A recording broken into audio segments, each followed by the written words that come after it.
Merci d'être présent pour cet hommage à Jacques Perrin, autour du peuple migrateur, dont nous voyons ici une bonne partie de l'équipe représentée. Je remercie évidemment Caroline Santiard pour avoir organisé cette soirée, m'avoir demandé plus ou moins d'en être modestement le maître de cérémonie, mais évidemment je voulais qu'on salue tous, qu'on ait évidemment une pensée pour Jacques. Ça fait bientôt 1 an qu'il nous aura quittés, et j'ai évidemment, il y a une grande partie de la famille, mais je voulais saluer ici la présence de mon cousin Mathieu, son fils aîné, et dans la salle de Maxence Perrin et Lancelot Perrin, qui sont ses 2 enfants. Je voudrais qu'on les salue. Merci beaucoup. Alors dans l'ordre, nous avons ici la jeunesse du peuple migrateur. J'y étais, je suis rentré chez Galatée en 1992. Bon, faut dire que mon oncle, je l'ai toujours connu, c'est la moindre des choses, il était né avant moi. Et donc dès que j'étais petit, je demandais à ma grand-mère où est tonton Jacques. Alors il tournait quand j'avais 5 ans. Tourner, ça ne voulait pas dire grand-chose pour moi. Mais néanmoins, je me souviens, et c'est peut-être pour ça que un jour j'ai pris une caméra, c'est que mon premier plateau de cinéma que j'ai vu, c'était le tournage de Z, qui avait lieu en Algérie. À l'époque, le premier film, un des premiers films produits par Jacques, peut-être même le premier long métrage, qui a eu le succès qu'on connaît, et qui a fait décoller sa carrière de producteur. Comme vous le savez, il a toujours été à la fois comédien. Il a commencé comme comédien quand il avait 12 ans, une grande carrière qui s'est continuée aussi également en Italie.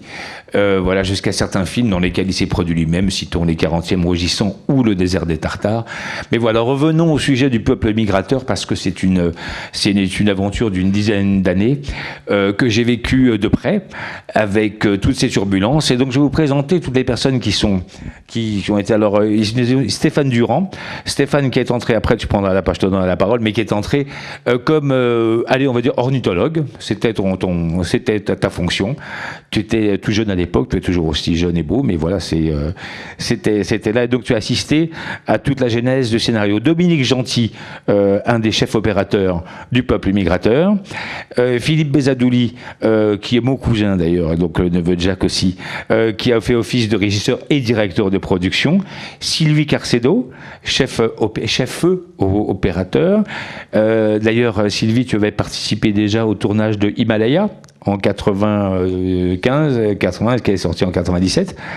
Oli Barbet, que dirais-je, c'est le couteau suisse de Jacques, c'était à peu près celui qui servait à peu près à tout, y compris au pire. Et donc, Oli, tu as suivi en directeur de production et régisseur, parce que tout se confondait un peu sur le plateau, toute la production, Dieu sait qu'elle a été turbulente, celle du film. Jacques Luzeau, qui a co-signé le film, puisque tu as co-signé le film ainsi que co-réalisateur, c'est ça, avec Michel Debat, c'est ça. Et Jacques, tu as participé ensuite au tournage d'Océan, on s'en souvient. Et donc, tu étais le bras armé de Jacques en ce qui concerne la mise en scène et le découpage. Et Mathieu Simonet, donc fils aîné de Jacques, mon cousin, l'acteur qu'on connaît, le comédien, mais qui, sur le plateau du film, à l'époque, si je ne me trompe pas Mathieu, tu étais photographe. C'est ça. Donc, est-ce qu'on peut revenir au début? Parce que je me souviens, il faut se souvenir qu'au début, Jacques, après avoir produit Microcosmos, donc, c'est tout à coup, il avait vu ce fameux film de Konrad Lorenz qui volait avec les oies. Il faut savoir, Stéphane vous le direz mieux que moi, mais qui avait au départ l'idée de faire un film sur les oiseaux. Alors, vaste programme, il fallait le définir. Et comme on sait que Jacques avait à la fois des rêves très obstinés, mais qu'en même temps, il fallait toujours, comme certains autodidactes, qu'ils se rassurent par une espèce de comité. J'avoue que pendant des années, j'ai vu des réunions se tenir au bureau et je me demandais à un moment s'il y aurait un film qui viendrait. Et surtout, qu'est-ce qu'on allait filmer. Si je ne me trompe pas, est-ce qu'on peut dire une chose? C'est que dans le film, je vais peut-être un peu être caricatural, mais il y avait 2 sortes d'oiseaux en général, ou de volatiles. Il y en avait qui étaient ce qu'on appelle imprégnés, C'est-à-dire qu'en fait, Jacques, dans son vaste domaine de Normandie, avait installé toute une espèce de campement de village gaulois où des jeunes, qu'est-ce qu'ils étaient, des imprégnateurs, enfin, mais je ne sais pas d'où ils venaient, enfin, passaient leur temps, évidemment, à élever des toutes petites oies dès leur naissance, pour s'habituer à leur présence. Et évidemment, ces oies, au bout d'un moment, les suivaient quand elles commençaient à marcher, et les suivaient quand ils se mettaient sur un nœud à lèvres et commençaient à voler. Et puis, il y avait évidemment tout ce qui était sauvage. Alors, Stéphane, je voudrais qu'en 2 mots, tu nous dises un petit peu comment tu es entré dans l'histoire et comment Jacques t'a défini le concept de son film. Bonsoir, merci Christophe.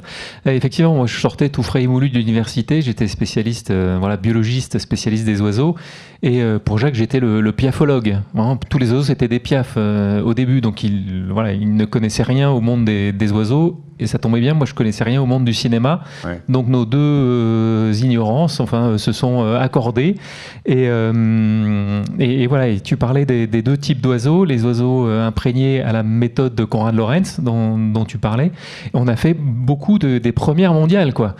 Konrad avait imprégné des oies, donc on savait que ça marchait avec les oies, tous les types d'oies, mais personne ne l'avait fait avec des pélicans, avec des grues, avec des cygnes, avec des cigognes. Alors, on a fait des choses avec des ibis, on a fait des choses incroyables. C'était des premières mondiales, on les a enchaînées les unes après les autres, et surtout on a volé avec tous ces oiseaux-là, quoi. D'accord. Donc, mais quand justement, toi tu étais spécialisé donc d'une certaine façon comportementale, mais comment est-ce que Jacques te traduisait ce qu'il voulait faire à l'écran ?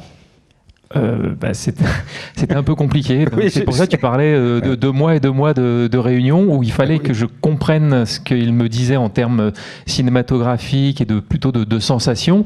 Et moi, je ne savais pas ce que c'était qu'un plan. Un plan de cinéma, qu'est-ce que la caméra peut traduire comme émotion. Donc voilà, il a fallu qu'on s'accorde sur les mots, sur le vocabulaire, sur le langage commun. Moi, quand je lui parlais d'oiseaux, ça ne signifiait rien pour lui. Donc je lui amenais beaucoup de documentation, des films, des livres, des articles. Et donc voilà, et ça s'est bâti, notre langage commun s'est bâti au fil des mois, quoi, et au fil des années. C'est ça, et il a fallu, j'imagine, aussi imaginer malgré tout ce qu'on appelle un scénario. Alors, un scénario documentaire, c'est quelque chose d'un peu précis, mais je me souviens que, je ne sais pas combien de versions, environ, 1440 à peu près, que j'ai dû voir passer. Et surtout, on va en parler après, des budgets qui étaient plus ou moins mouvants, ça on va en parler aussi. Simplement, puisqu'on parle justement de traduction à l'écran, Jacques, toi qui était venu, qui est intervenu, qui a co-signé le film, voilà, de quelle manière as-tu commencé à comprendre le projet, à présenter ce que dit Jacques? Parce que ce qui était formidable aussi avec Jacques, c'est qu'il était très tenace, mais il n'était pas tout le temps de son avis, ce qui est normal. Donc il revenait. Donc je me souviens de réunions où il était persuadé d'avoir fait comme souvent avec Jacques, persuadé d'avoir fait passer un bon message, mais tout le monde après se demandait mais qu'est-ce qu'il a voulu nous dire exactement. Donc toi, comment ça s'est passé à ce niveau-là? Voilà, pour moi, ça s'est passé de façon très simple. C'est-à-dire que je me suis assis à la table avec Jacques et pendant 1h30, il m'a raconté le film. À la fin, j'avais l'impression de l'avoir vu. Et puis après, on s'est pratiquement plus parlé, on a fait le film. C'est ça. Alors, si tu pouvais nous dire à nous en 3 phrases, qu'est-ce qu'il t'a raconté? C'était quoi le concept? C'était juste une série d'émotions. Qu'est-ce qu'on trouvait? C'était pas tellement des histoires. C'était, je pense que ça existe dans ma tête. Ça n'a pas été enregistré, mais pour moi, c'était déjà la projection d'un film.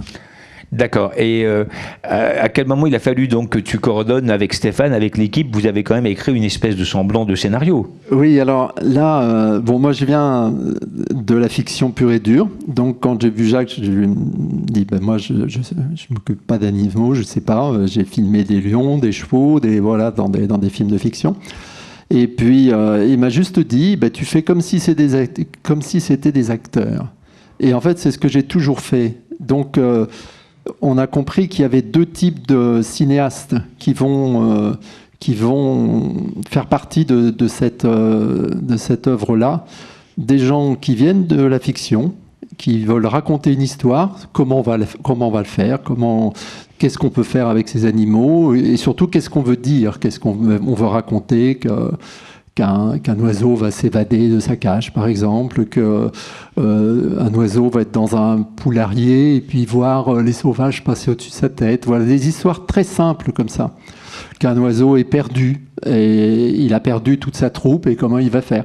Donc c'est des histoires très basiques, mais à un moment donné, on s'est dit comment on va faire ça. Donc on les a souvent dessinés, fait des storyboards, et puis on a fait comme si on contrôlait tout. Et en fait, le gros intérêt, c'est qu'on a compris petit à petit que les animaux, les oiseaux, allaient nous donner beaucoup plus que ce qu'on avait imaginé. Et notre travail de réalisateur, c'était ça. C'est dire, voilà ce qu'on veut faire, on va faire les plans qui vont faire que l'histoire va se raconter, mais il fallait être à l'affût de ce qui allait se passer d'autre. Et c'est toujours ça ce qui intéressait Jacques. C'est finalement ce qui n'était pas prévu. D'accord, donc ça veut dire que le scénario n'était qu'en fait une espèce de feuille de route. Oui, on n'appelait pas ça un scénario d'ailleurs. Oui, on appelait ça un guide scénaristique. Oui, ça c'était le fameux terme. Je voudrais passer justement la parole à Oli qui devait, alors il y avait Stéphane qui devait décrire quelles espèces, les comportements, ensuite Jacques qui devait imaginer des cadres et des scènes, et Oli ensuite qui devait malgré tout, imaginons c'était votre rôle avec Philippe, hein, je vais demander, établir quand même malgré tout un plan de travail pour faire un devis. Oui, bien sûr, on a fait ça avec Philippe. On est toujours vivant. Oui, enfin bon, à l'époque, il y avait quelqu'un qui n'est pas là, qui s'appelle Jean de Trégomin, qui était le directeur de production des producteurs exécutifs. Moi, donc, le peuple migrateur, j'y suis arrivé juste après Himalaya, où j'ai fait Himalaya avec ma camarade Sylvie, qui est à côté de moi. C'était la première production que je faisais avec Jacques Perrin. On était quand même parti presque 6 mois dans l'Himalaya à Dodiac.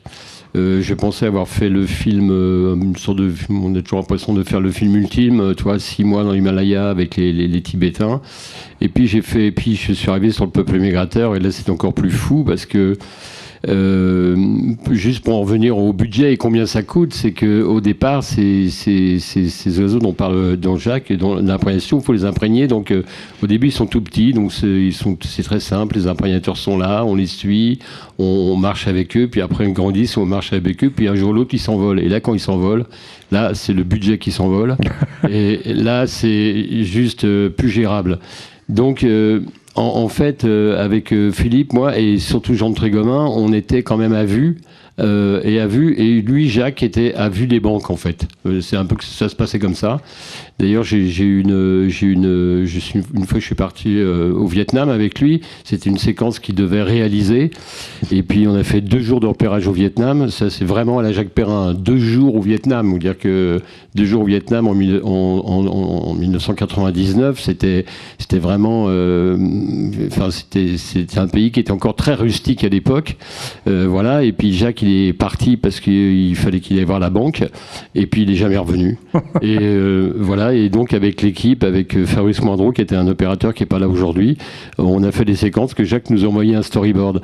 Donc, le mot que j'aurais de dire par rapport à toute l'ambiance et tout l'écosystème du film, c'est qu'on était faire le peuple migrateur, c'est comme faire une cathédrale, quoi. C'est-à-dire qu'on est tous là à apporter une strate dans la vision de Jacques Perrin et de ses co-réalisateurs, et on apporte tous notre pierre. Et c'est un peu la manière dont chacun va apporter nos capacités qui va devenir le film. Et voilà, et le budget, donc là, je vais parler de tout sauf du budget, en fait. Non, ça, je pourrais vous en parler, parce que j'étais moi, en revanche, et puis je me souviens on va en parler après, je raconterai une anecdote, parce qu'à l'époque, on était en francs. Je crois que le premier budget qui est sorti devait être de 50 ou 60 millions de francs, donc c'est à peu près aujourd'hui un peu moins de 10 millions d'euros, et je vous dirai à peu près où on est arrivé ensuite. Voilà. Philippe, puisque on parle de production, est-ce que tu peux nous dire aussi Stéphane, quels ont été,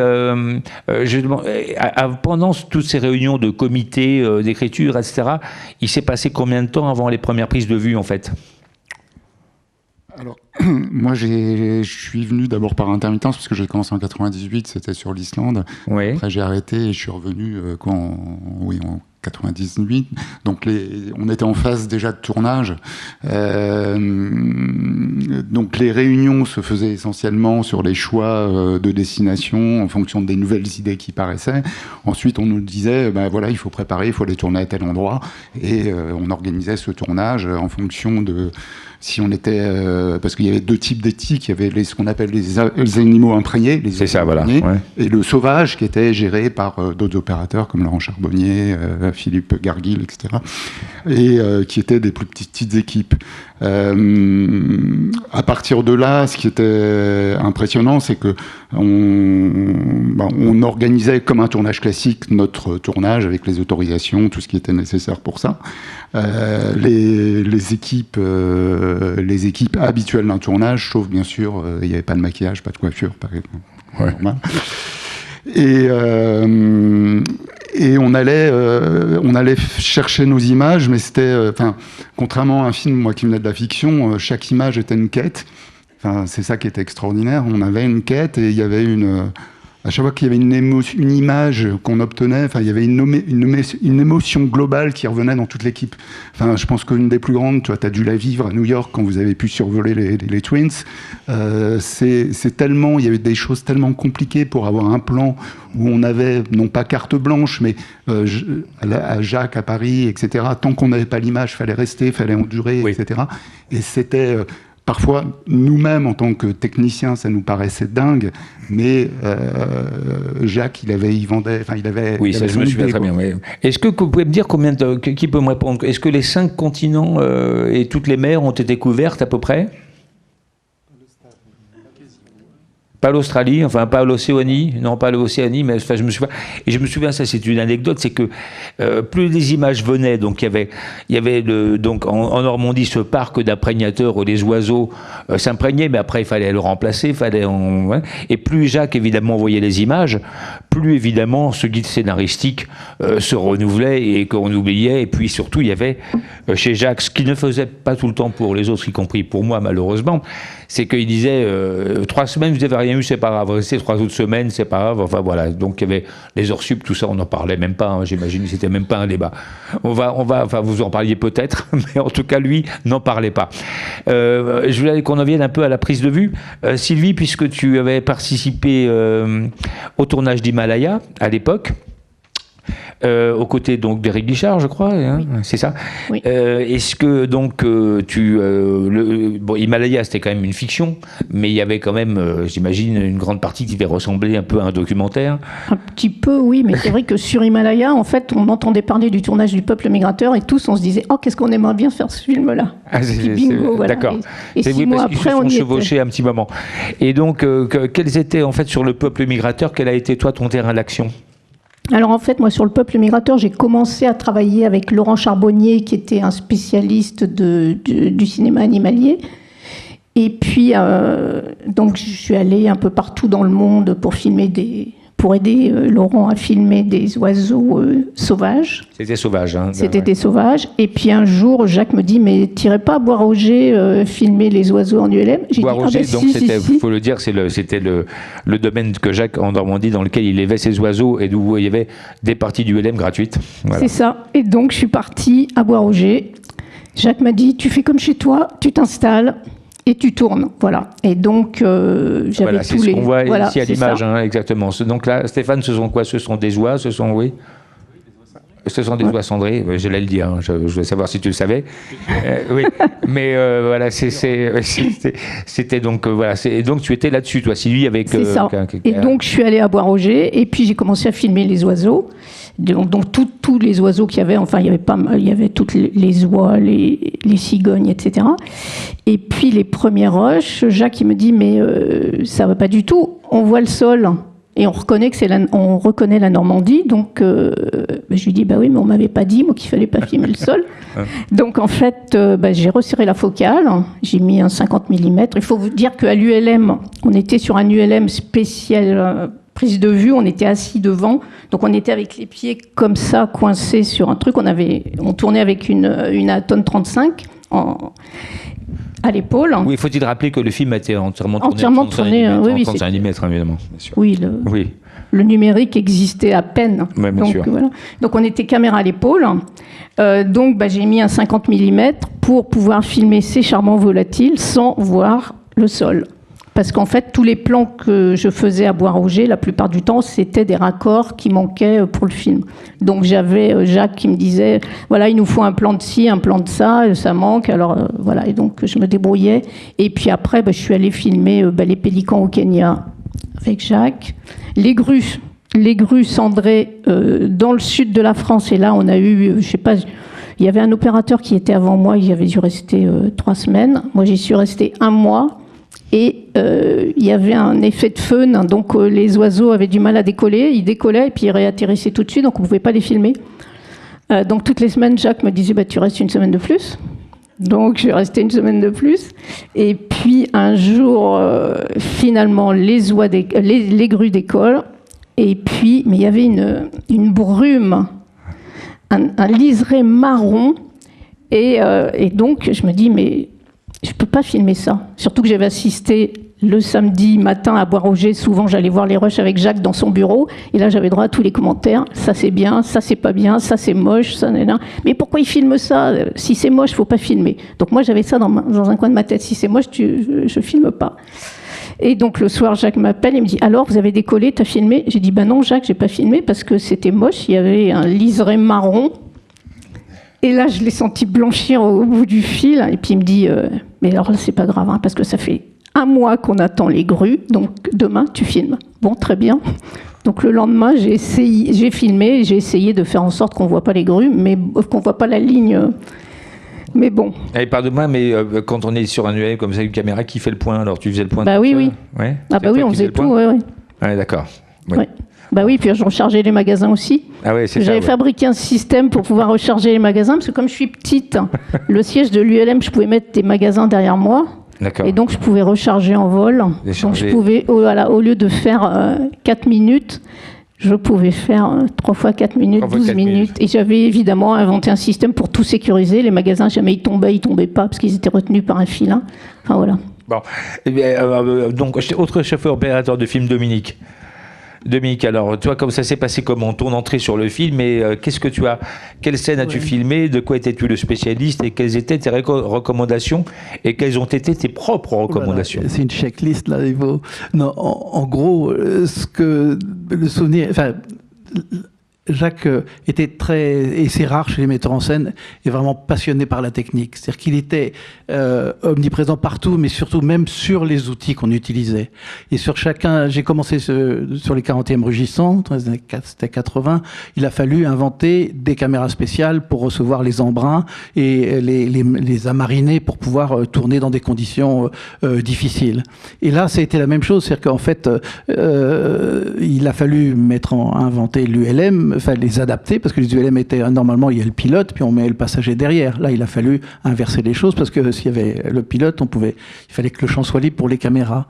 Donc il y a eu tout un travail comme ça, d'une réflexion sur aussi comment on fait pour filmer. Alors on est en l'air, c'est un avion quand même, donc ça se bascule, etc. Il faut stabiliser l'image. Et pendant un long moment, il y a eu une recherche technique pour savoir comment stabiliser cette image. Moi, je voudrais demander à Stéphane, qu'est-ce que c'est ça? C'est les macarons moines, ça je voulais vous dire. C'est l'Islande, ça, non? Non, comme ça, c'est moi qui le dis, comme ça, j'ai l'air. Pour répéter, toi, tu te souviens encore? Vas-y. Ben, voilà. C'est les photos de Mathieu. Et en gros, il y a eu beaucoup de, et en fait, on a appris aussi à savoir qu'est-ce que ça veut dire voler. C'est-à-dire qu'en fait, il y a des choses où, en l'air, le poids est un énorme handicap. Donc, installer une tête gyrostabilisée, qui à ce moment-là était quand même lourde, n'existait pas, etc. Et l'ULM allait trop vite par rapport aux oiseaux. Donc, c'était pas assez mobile. Et finalement, ça s'est réduit et puis, parallèlement à ça, parce que il y avait plusieurs fronts. Il y a le front aussi de l'imprégnation. Et la première année, si je me souviens bien, vous me direz si je suis pas tout à fait juste, mais la première année, les oiseaux étaient prêts à voler, les imprégnateurs la logistique, si on veut, animalière était prête, mais la logistique caméra n'était pas prête. Donc en fait, ça a été positif, ça a été une façon Jacques s'est dit, tiens, on va aller vers d'autres oiseaux. Donc il y a un processus qui s'est mis pour élargir le cheptel, si on veut, de ce qu'il y avait à filmer. Mais quand quand les oiseaux étaient prêts, le cycle, Stéphane, tu me dis ça va, mais c'est quand même 1 an. Au bout d'1 an, en gros, ces oiseaux, on leur rend la liberté. C'était des oiseaux qui étaient quand même libres, ils n'étaient pas domestiques. Donc il a fallu recommencer. Et avec Jacques, et hop, on repart pour une année. Et ça, c'est les financiers qui... Donc c'était souvent... il y a eu tout ce processus-là. Puis finalement, ça s'est fini que caméra à l'épaule, sur l'ULM. Et si on veut... Et c'est ça qu'a fait... Alors, je me pose vraiment cette... il n'y avait pas de numérique, ça n'a pas la solution. Puis un jour, d'ailleurs, c'était lié à ce que tu as fait avec les grues. Il y avait les cigognes, qui étaient aussi des oiseaux très compliqués à filmer, parce qu'ils tournent en rond. Alors l'ULM ne peut pas tout à fait. Alors il y avait une idée d'un paramoteur. Alors imaginez un paramoteur, c'est un parachute, un moteur dans le dos du pilote, et le caméraman accroché entre les jambes. Enfin, c'est un engin incroyable. Et alors, bon, où on met la caméra ? Alors je me suis permis de dire à Jacques, mais si on prend une petite caméra 16 mm, il y en a des très faciles, etc. On pourrait... Ah non, Dominique, là je suis pas d'accord avec toi, t'as rien compris. On fait un film de cinéma, un film en 35 mm. Et voilà, c'est quelque chose de formidable d'avoir cette détermination sur la qualité, sur la façon dont on veut les filmer. Et je me pose la question, qu'est-ce que maintenant, avec tous les outils qu'on a, 20 ans après, le numérique, on n'aurait pas fait le même film, quoi. Et par chance, ce film s'est tourné avant 2000. Sylvie, tu voulais dire quelque chose ? Oui, parce qu'en fait, il y avait l'ULM. J'ai oublié de le dire, il y avait l'ULM avec la caméra portée. Mais Jacques, en fait, quand on était à la caméra portée, on était toujours dos aux oiseaux ou de profil. On ne pouvait pas les avoir de face. Même en se penchant, c'était assez compliqué parce que c'était difficile de ne pas avoir l'ULM dans le champ. Et donc Jacques voulait absolument filmer les oiseaux de face. Donc on s'est mis à travailler sur un système justement avec une petite tête gyrostabilisée et puis au lieu de mettre une atone, on avait mis une réflexe. Et il y avait un espèce de système qui se repliait. Et une fois qu'on était en vol, ça s'abaissait. Et on pouvait filmer les oiseaux et on avait un joystick. Alors ça, j'ai bossé là-dessus pendant 6 mois à faire plein de vols, tests à Bois-Roger. Et puis en fait, on s'est aperçu un jour où il y a eu vraiment des très très grosses turbulences que c'était un peu dangereux parce que le système s'est replié tout seul. Et puis on s'est dit avec le pilote, on atterrit là et puis on va en parler avec Jacques, mais ça devient un peu trop dangereux. Donc voilà. C'est vrai on a quand même fait quelques prises de vue avec les cygnes dans le sud de la France. Mais voilà. Et là, je fais Gling, on est passé de 60 millions, déjà, on est autour des 90.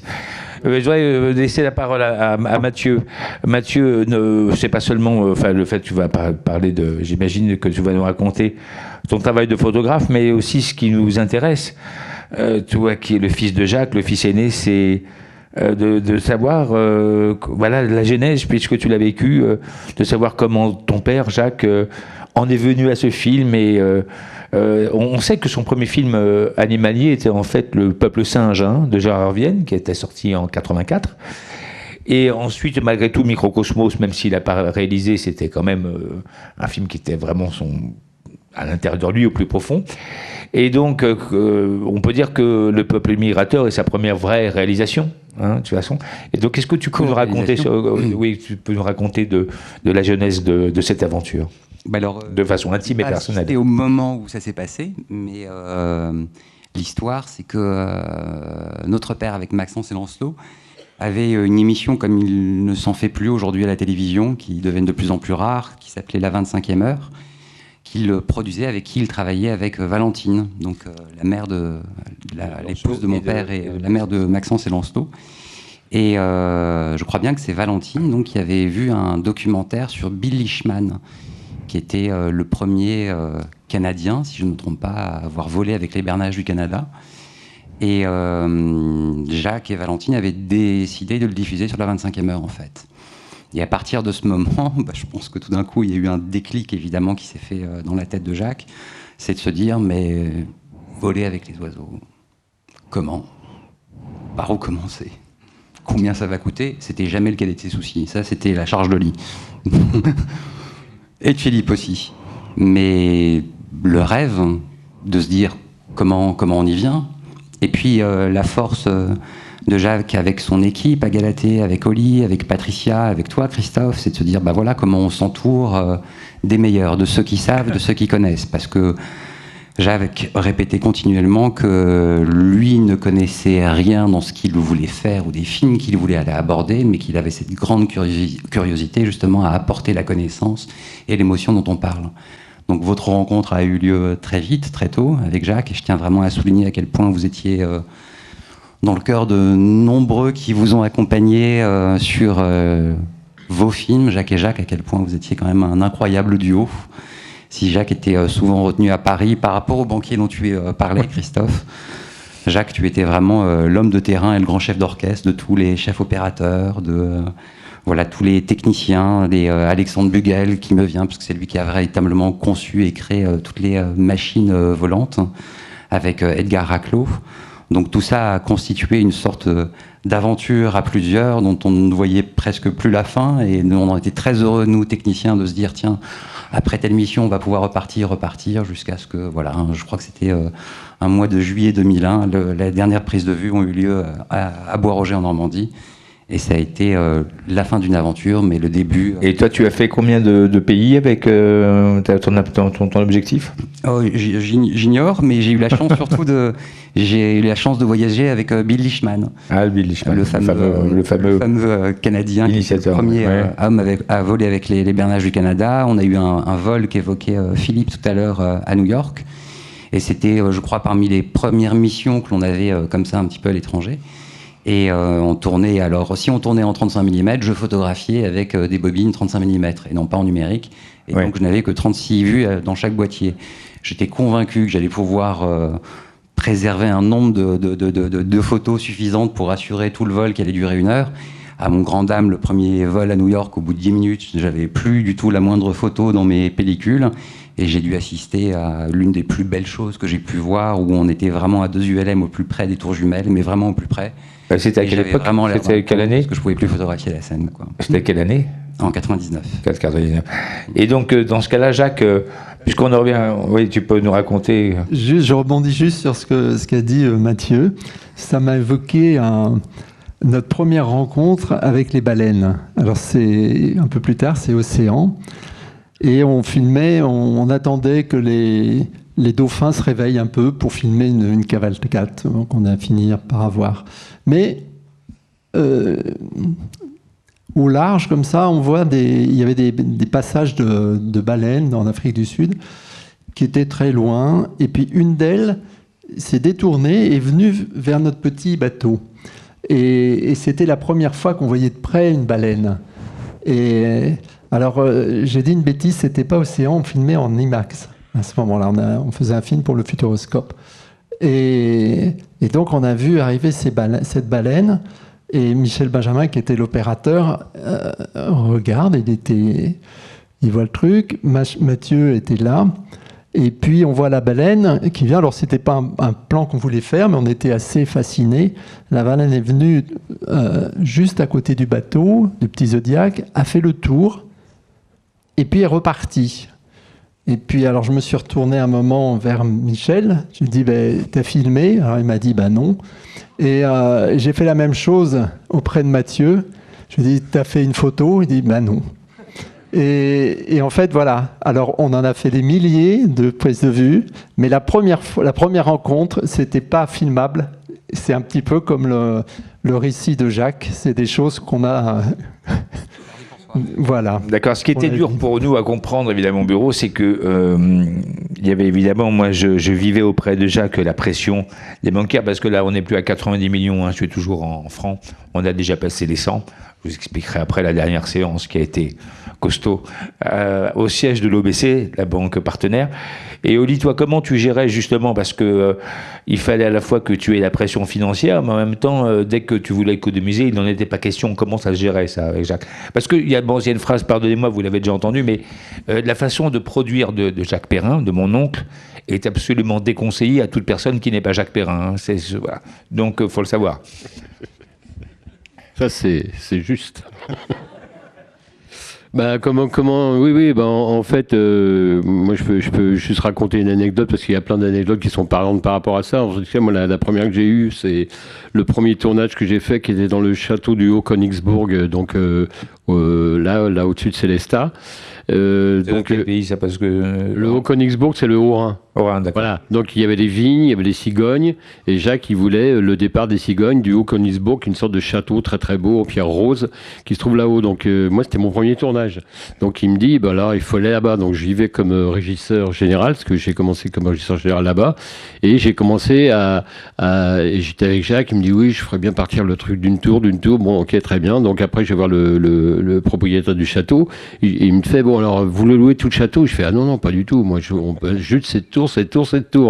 Voilà. Donc on fait un budget, comme on fait avec Philippe.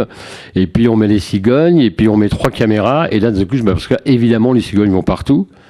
On met 3 caméras, et il y avait 2 chefs opérateurs et une 3e caméra qui était juste fixe. Et on était avec un spécialiste des cigognes qui nous a dit, au moment où elles vont plier les pattes, elles vont partir. Alors nous, on est tous là. On regarde les cigognes, je sais pas qui était avec moi, je sais pas si c'était toi, mais enfin en tout cas on a tous vécu ça. Elle plie les pattes, hop, envoyez la caméra. Il faut savoir que les caméras c'est des bobines de 300 mètres, donc comme on était souvent à 30 images secondes, là c'est un peu votre plate-bande ça, pour le flicage des ailes, donc ça faisait entre 2 minutes 40 et 3 minutes la bobine quoi. Donc toutes les caméras partent, et évidemment, là, toutes les caméras partent, elles plient les jambes, et puis elles se relèvent, et elles s'en vont pas. Et là, il n'y a plus du tout pellicule dans toutes les caméras. Et là, la spécialiste me dit, oui, mais là, tu sais, il y a un truc qui est bien, c'est qu'elles vont s'envoler, et les cigognes, ça reste toujours 2 par 2, quoi. Et une fois que les pellicules étaient finies, évidemment, les cigognes se sont envolées, et il y en a une qui est partie vers Célestat, et l'autre vers Aubernais.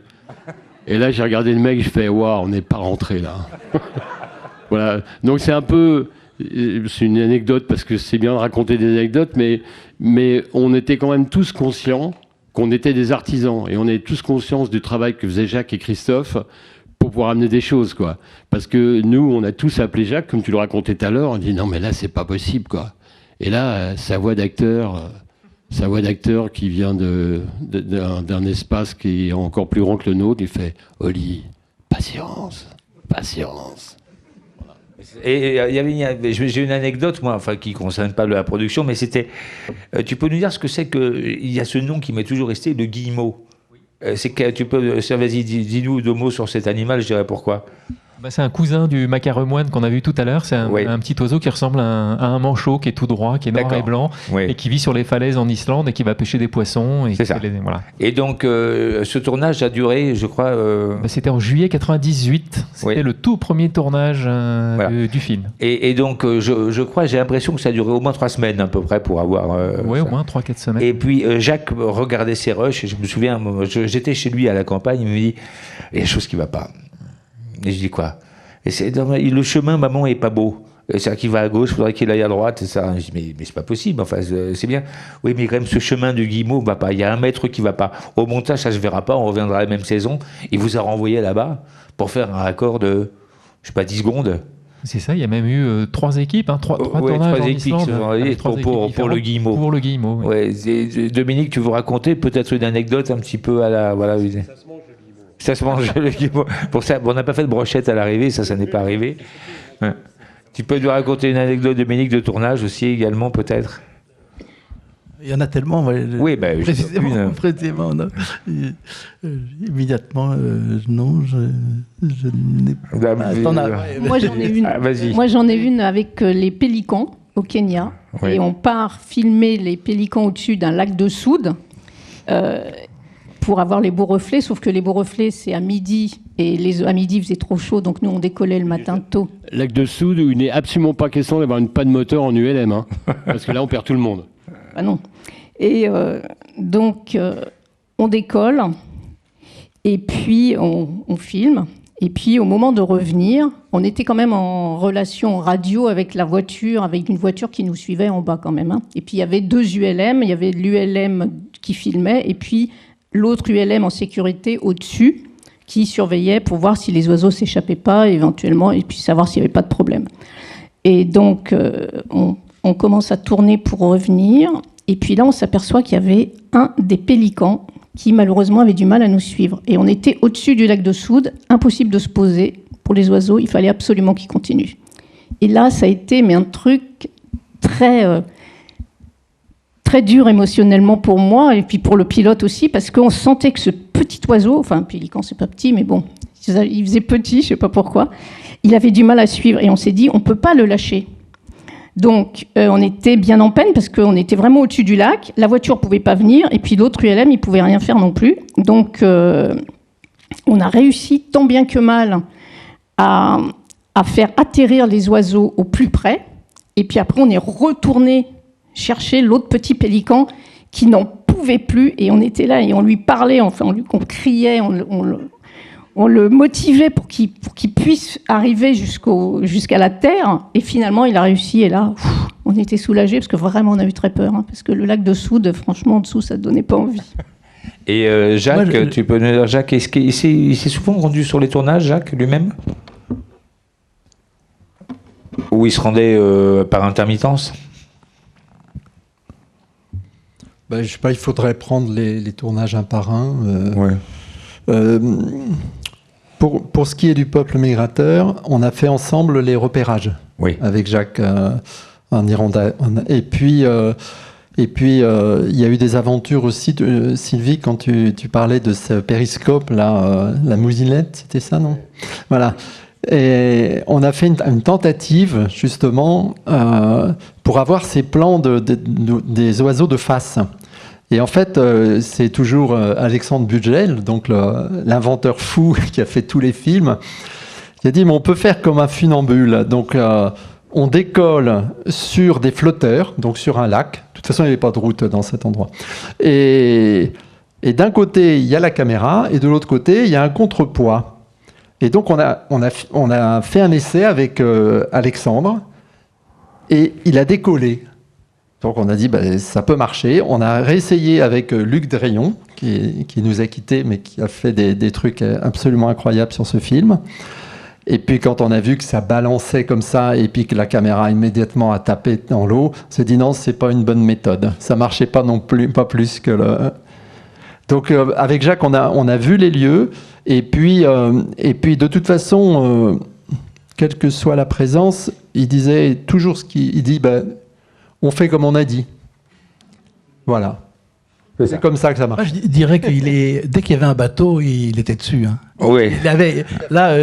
On était sûr, si on voulait avoir Jacques, c'était sur les bateaux. Ça. Et alors, le truc formidable sur les bateaux, c'est que comme on est en pleine mer, il restait avec nous. Alors, me fait signe qu'il est temps de...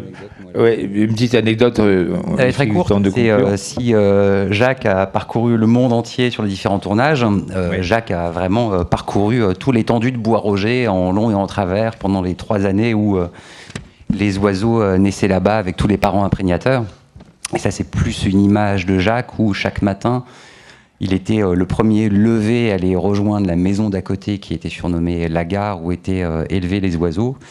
Et son premier réflexe, c'était vraiment, sans même prendre un café, mais aux aurores, à l'aube, à 6 heures du matin, d'ouvrir les portes de chez lui, traverser le jardin, d'aller voir les pilotes, les imprégnateurs qui travaillaient déjà avec les oiseaux en disant « Est-ce qu'aujourd'hui ça vole ?»